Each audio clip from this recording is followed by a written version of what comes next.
નમસ્કાર વિદ્યાર્થી મિત્રો, મારી યુટ્યુબ ચેનલ સંજય પટેલમાં આપ સૌનું હાર્દિક સ્વાગત છે. મિત્રો, આજના વિડીયોની અંદર આપણે ધોરણ 4 વિષય છે આસપાસ, જેનો પાઠ 8મો, જેનું નામ છે રિયા પહોંચી મામાને ઘેર. આ પાઠના પાઠ સમજૂતી અને તેના પ્રશ્નોના જવાબો છે તેના વિશે જોવાના છીએ. વિદ્યાર્થી મિત્રો, જો તમે મારી ચેનલમાં નવા હોય તો મારી ચેનલને જરૂરથી સબસ્ક્રાઇબ કરો. વિડીયો સારો લાગે તો લાઇક કરો, શેર કરો અને બેલ નોટિફિકેશન ઓન કરો, જેથી મારા આગળના નવા વિડીયો પણ આપને મળતા રહે. તેમજ વિદ્યાર્થી મિત્રો, આ પાઠની પીડીએફ જોવા માટે પ્લે સ્ટોરમાંથી અમારી એપ્લિકેશન વિશ્વગુરુ એસટીડી 1-12 ગુજરાતી ડાઉનલોડ કરી તમારા મોબાઈલમાં ઇન્સ્ટોલ કરો. જે તમે શરૂ કરશો તો તમને આ પ્રકારે જોવા મળશે, જેમાં બધા ધોરણની અંદર ધોરણ બતાવશે, ધોરણ પસંદ કરશો એટલે વિષય બતાવશે, વિષય પસંદ કરશો એટલે પાઠ બતાવશે. જેમાં વિડીયો ઉપર ક્લિક કરશો તો તમને વિડીયો જોવા મળશે અને પીડીએફ ઉપર ક્લિક કરશો તો તમને પીડીએફ જોવા મળશે. તો આશા રાખું છું અમારી એપ્લિકેશન આપ સૌને ગમશે. જરૂરથી ડાઉનલોડ કરજો મિત્રો. તો ચાલો મિત્રો, હવે શરૂ કરીએ પાઠ 8મો. અગાઉના 6 અને 7 પાઠની અંદર જોયું કે રિયા છે તે ટ્રેન દ્વારા ગાંધીધામથી તેના મામાના ઘર વાપી સુધી પહોંચે છે. હવે આગળ જોઈએ વાપીમાં જઈ અને તે શું શું કરે છે. ટ્રેનની લાંબી યાત્રા પછી અમે વાપી પહોંચ્યા. મામાનું ઘર સ્ટેશનથી નજીક હોવાથી મામા અમને લેવા આવ્યા હતા. મામાની સાથે શ્રીલ અને આર્નવ પણ આવ્યા હતા. તે મારા મામાના છોકરાઓ હતા. તો ઘણી બધી લાંબી મુસાફરી બાદ રિયા અને તેનો પરિવાર છે તે વાપી સુધી પહોંચે છે. ત્યાં તેના મામાનું ઘર છે તે સ્ટેશનથી નજીક હતું, તેથી તેના મામા અને તેના બંને દીકરા શ્રીલ અને આર્નવ છે તે લેવા માટે આવ્યા હતા.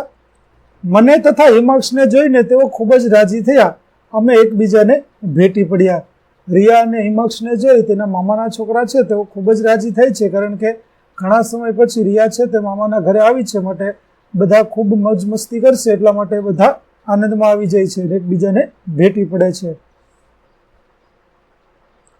અમે સ્ટેશનથી 2 રિક્ષા કરી અને મામાને ઘરે પહોંચ્યા. મને ખૂબ જ ઊંઘ આવતી હતી. હું ઊંઘી ગઈ. થોડી વાર પછી મમ્મીએ મને ઉઠાડી દીધી. મમ્મી પપ્પા નાહીને તૈયાર થઈ ગયા હતા. હું અને હિમાંશ પણ નાહીને તૈયાર થઈ ગયા. સ્ટેશનથી 2 રિક્ષા કરી, કારણ કે રિયાને તે 4 લોકો આવ્યા હતા અને તેના મામાને 3 હતા, માટે 7 લોકો એક રિક્ષામાં ના સમાય અને તેમનો સામાન પણ વધારે હતો, માટે તે લોકોએ 2 રિક્ષા કરી. રિયા છે તે તો ઊંઘી જ ગઈ, કેમ કે તેને ટ્રેનમાં ઊંઘ આવી ન હતી, માટે ઊંઘ બહુ આવતી હતી, તેથી તે સૂઈ ગઈ. ત્યાર પછી તેના મમ્મી તેને ઉઠાડે છે. ત્યાં સુધીમાં તો તેના મમ્મી પપ્પા નાહી ધોઈને તૈયાર થઈ ગયા હતા. ત્યાર પછી હિમાંશ અને રિયા પણ નાહી ધોઈને તૈયાર થઈ જાય છે. પછી અમે બધાએ સાથે બેસીને ભોજન કર્યું, કારણ કે બપોર થવા આવ્યા હતા, કેમ કે 10:30 વાગે તે લોકો પહોંચ્યા અને ઘરે પહોંચી રસોઈ બનાવી અને આ બધું કરતા બપોર જેવો સમય થઈ ગયો, માટે બધા બેસી અને ભોજન કરે છે. મામાએ કહ્યું કે બધા થોડી વાર આરામ કરી લો, પછી આપણે દમણ ફરવા જઈશું. તો વાપીથી દમણ છે તે વિદ્યાર્થી મિત્રો નજીક થાય, માટે મામા છે તે બધાને લઈ અને દમણ ફરવા જવાના છે, માટે કહે છે કે થોડી વખત આરામ કરી લો, ત્યાર પછી આપણે જઈશું. અમે દમણ જવા તૈયાર થયા. મામાનું કુટુંબ પણ અમારી સાથે આવવાનું હતું. અમે રિક્ષામાં બેસીને બસ સ્ટેશન પહોંચ્યા. ત્યાંથી અમે બસમાં બેસી અને દમણના જંપોર બીચ પહોંચ્યા. તો વિદ્યાર્થી મિત્રો, દમણ જવા માટે બધા તૈયાર થઈ ગયા છે. મામાનું આખું કુટુંબ છે તે પણ દમણ આવવાનું હતું અને રિયાનું આખું કુટુંબ છે બધા રિક્ષામાં બેસી અને બસ સ્ટેશને જાય છે. ત્યાંથી બસમાં બેસી અને દમણના જંપોર બીચ ઉપર બધા પહોંચી જાય છે. બીચ પર ખૂબ જ ભીડ હતી. લોકો દરિયા કિનારે મોજ માણવા આવ્યા હતા. કેટલાક લોકો હોડીમાં બેસીને દરિયામાં ફરતા હતા. કોઈ ઘોડા પર તો કોઈ ઊંટ પર બેસીને ફરતા હતા. વિદ્યાર્થી મિત્રો, તમે પણ દરિયા કિનારે ફરવા ગયા હશો અને તમે પણ આવી મોજ મજા કરી હશે, કે જ્યાં બીચ ઉપર ઘણા બધા લોકો હોય છે. કેટલાક લોકો દરિયામાં નહાતા હોય છે, કેટલાક લોકો હોડીમાં બેસીને ચક્કર લગાવતા હોય છે, કેટલાક લોકો છે તે ગાડીઓ ઉપર બેસીને ચક્કર લગાવતા હોય છે, ઘણા લોકો છે તે ઊંટ ઉપર બેસતા હોય છે, ઘણા ઘોડા ઉપર પણ બેસી અને તેની સવારીનો આનંદ માણતા હોય છે. નાના નાના બાળકો દરિયા કિનારે રેતીના ઘર બનાવતા હતા. મને તો આ બધું જોઈને ખૂબ જ મજા આવી. હું, હિમાંશ, શ્રીલ અને આર્નવ પણ રેતીમાં ઘર બનાવવા બેસી ગયા. અમને રેતીમાં રમવાની ખૂબ જ મજા આવી. તો વિદ્યાર્થી મિત્રો, તમે પણ આવી રીતે દરિયા કિનારે ફરવા ગયા હશો અને તમે પણ આ પ્રકારે રેતીમાંથી કંઈક અવનવા મકાન અથવા તો કોઈ બાંધકામો એવા બનાવ્યા હશે કે જે તમને ખૂબ ગમ્યા હશે, અને નદી કિનારે, દરિયા કિનારાની રેતીમાં રમવાની ખૂબ જ મજા આવે છે. તો રિયા, હિમાંશ, અર્ણવ અને શ્રીલ છે તે પણ રેતીમાં બેસી અને ખૂબ રમત કરે છે.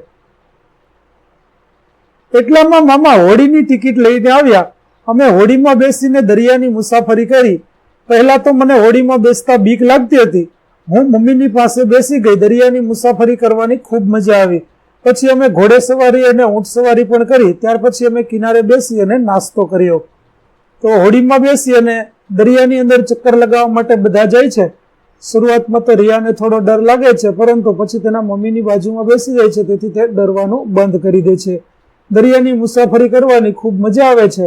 ત્યાંથી પાછા આવી અને તે લોકો ઘોડે સવારી અને ઊંટ સવારી પણ કરે છે. ત્યાર પછી થોડી વાર પછી તેઓ કિનારે બેસી અને નાસ્તો છે તે સાથે લાવ્યા હતા તે નાસ્તો કરે છે. હવે સાંજ પડવા આવી. સૂરજ દરિયાના પાણીમાં ડૂબતો હોય તેવું દેખાતું હતું. આકાશ રંગબેરંગી દેખાતું હતું. અમે દરિયા કિનારે ફોટા અને વિડીયો પણ લીધા. વિદ્યાર્થી મિત્રો, અહીં દરિયા કિનારાની સાંજનું દ્રશ્ય છે તે આપણને જોવા મળે છે, જેમાં ખૂબ જ સુંદર મજાનું દ્રશ્ય તમે જોઈ શકો છો. ત્યારે સૂર્ય છે તે પાણીમાં ડૂબતો હોય આ પ્રકારનો આપણને જોવા મળે છે. તેમજ આકાશ પણ રંગબેરંગી દેખાય છે. રિયાએ તેના ફોટા અને કેટલાક વિડીયો પણ લીધા છે. અંધારું થઈ ગયું. અમે મામાના ઘરે પાછા આવ્યા. સાંજ પડી ગઈ એટલે બધા લોકો ફરી અને હવે ઘરે પાછા આવી જાય છે.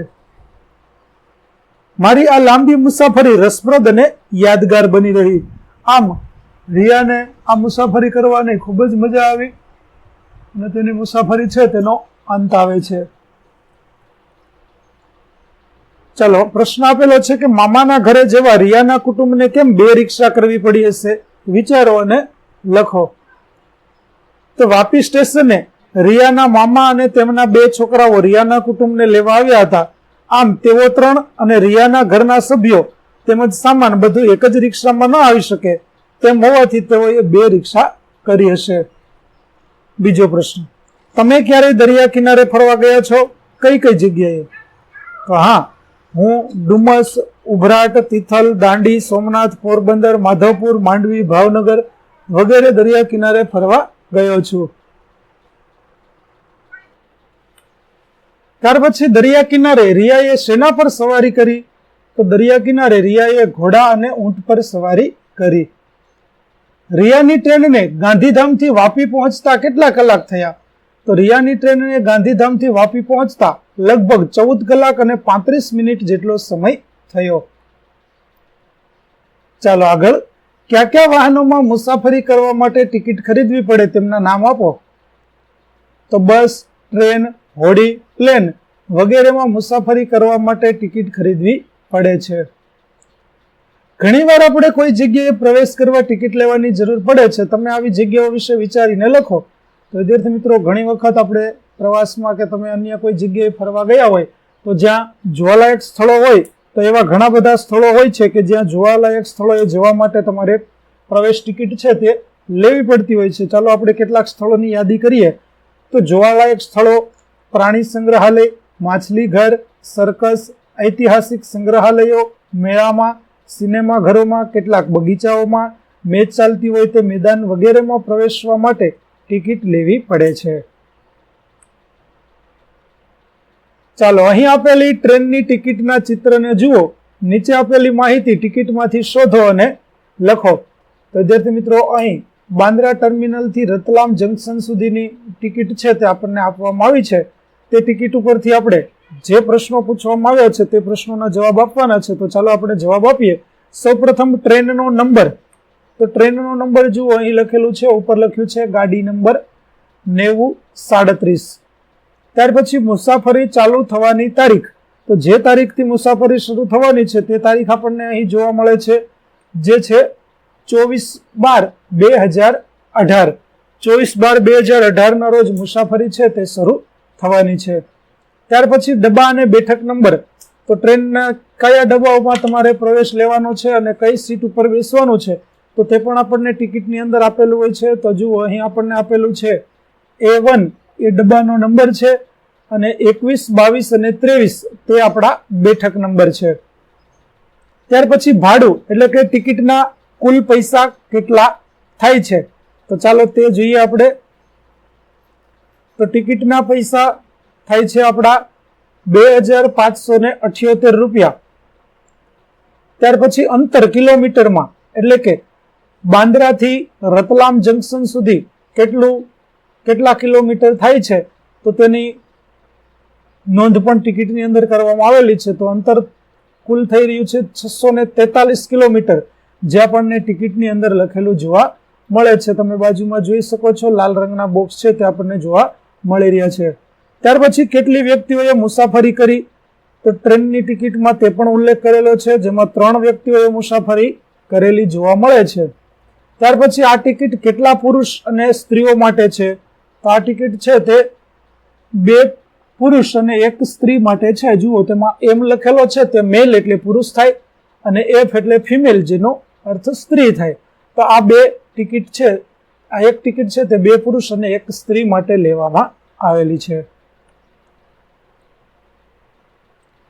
ચાલો, બીજી કઈ કઈ માહિતી તમે ટિકિટમાંથી શોધી શકો છો તે લખો.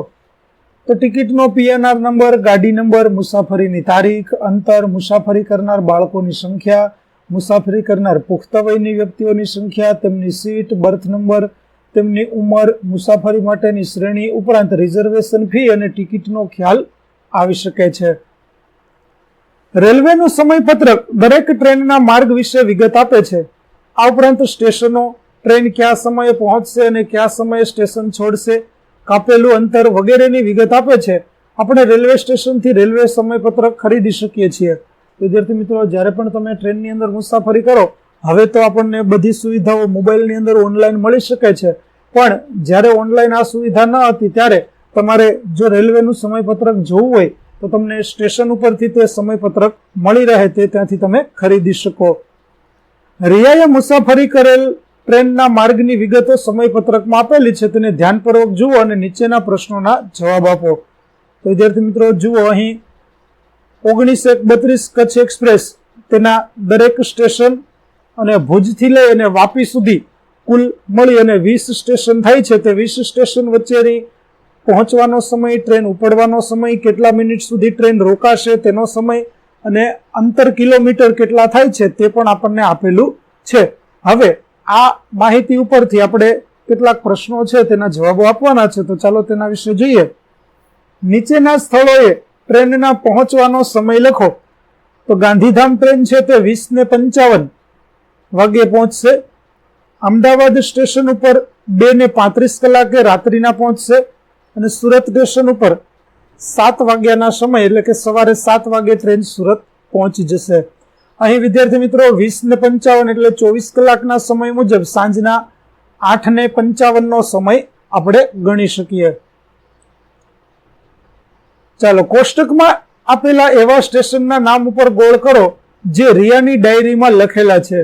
તો વિદ્યાર્થી મિત્રો, અગાઉ આપણે 2 પાઠ જોયા, તેની અંદર જે સ્ટેશનોના નામ આવ્યા તે સ્ટેશનો ઉપર આપણે ગોળ કરીએ તો તેમાં આવશે ગાંધીધામ, સામખિયાળી, અમદાવાદ, વડોદરા, સુરત, નવસારી, વલસાડ અને વાપી. આટલા સ્ટેશનોનો ઉલ્લેખ છે તે આપણને રિયાની ડાયરીની અંદર જોવા મળે છે. તો તેના ઉપર આપણે ગોળ કરી દઈશું. ત્યાર પછી આગળનો પ્રશ્ન, ટ્રેન કયા સ્ટેશનથી ઉપડી હતી અને કેટલા કલાકે? તો ટ્રેન ભુજ સ્ટેશનથી 19:50 કલાકે ઉપડી હતી. 19:50 એટલે વિદ્યાર્થી મિત્રો 7 વાગે અને 50 મિનિટે ટ્રેન છે તે ભુજ સ્ટેશનથી ઉપડી હતી. બીજો પ્રશ્ન, ટ્રેને ભુજથી ગાંધીધામ પહોંચતા સુધી કેટલા કિલોમીટર અંતર કાપ્યું? તો ટ્રેન ભુજથી ગાંધીધામ પહોંચતા સુધી 58 કિલોમીટરનું અંતર કાપ્યું. ત્યાર પછી મુસાફરીના કયા દિવસે ટ્રેન વાપી પહોંચી? તો મુસાફરીના બીજા દિવસે ટ્રેન છે તે વાપી પહોંચી છે. ચલો આગળ, ફિયોના ટ્રેનમાંથી ઉતરી ત્યારબાદ રિયાએ વાપી પહોંચતા કેટલો સમય લાગ્યો? તો 5 કલાક અને 18 મિનિટ લાગી, કેમ કે ફિયોના છે તે નડિયાદ સ્ટેશન પર ઉતરી જાય છે. ત્યાંથી આગળની મુસાફરી છે તે રિયા અને તેનો પરિવાર એકલો કરે છે. ત્યાર પછી ફિયોના અને રિયાએ કેટલા કિમીની મુસાફરી સાથે કરી? તો ફિયોના અને રિયાએ 405 કિમીની મુસાફરી સાથે કરી હતી. આગળનો પ્રશ્ન, રિયાએ ટ્રેન દ્વારા કેટલા કિમી મુસાફરી કરી? તો રિયાએ ટ્રેન દ્વારા 680 કિલોમીટરની મુસાફરી કરી. ચાલો, તમને ડાયરી લખવી ગમશે? તો હા, મને ડાયરી લખવી ગમે છે. તો આવી રીતે વિદ્યાર્થી મિત્રો, તમે ક્યાંય પણ ફરવા માટે જાઓ તો ડાયરીની અંદર તેની નોંધ કરતા જશો, અથવા તો તમારા શાળાના પ્રવાસની અંદર તમે ગયા હોય તો પ્રવાસની અંદર પણ બુક અને પેન તમે સાથે રાખશો તો ડાયરીની અંદર તેની નોંધ છે તે તમે કરજો, તમને પછી વાંચવાની મજા પડશે. તો વિદ્યાર્થી મિત્રો, અહીં આપણો પાઠ 8 રિયા પહોંચી મામાને ઘેર ના સમજૂતી અને તેના પ્રશ્ન જવાબો છે તે પૂરા થાય છે. આગળના પાઠની સમજૂતી અને તેના પ્રશ્ન જવાબો મેળવવા માટે મારી ચેનલને જરૂરથી સબસ્ક્રાઇબ કરો. તેમજ આ પાઠની પીડીએફ જોવા માટે પ્લે સ્ટોરમાંથી અમારી એપ્લિકેશન વિશ્વગુરુ STD 1-12 ગુજરાતી ડાઉનલોડ કરો, જેમાં આપને ધોરણ 4 તમામ વિષયના સ્વાધ્યાય સોલ્યુશન, સ્વાધ્યાય પોથી સોલ્યુશનની પીડીએફો મળી રહેશે. તો આશા રાખું છું અમારી એપ્લિકેશન આપ સૌને ગમશે. જરૂરથી ડાઉનલોડ કરજો. ફરી મળીશું નવા પાઠ સાથે. ત્યાં સુધી આવજો.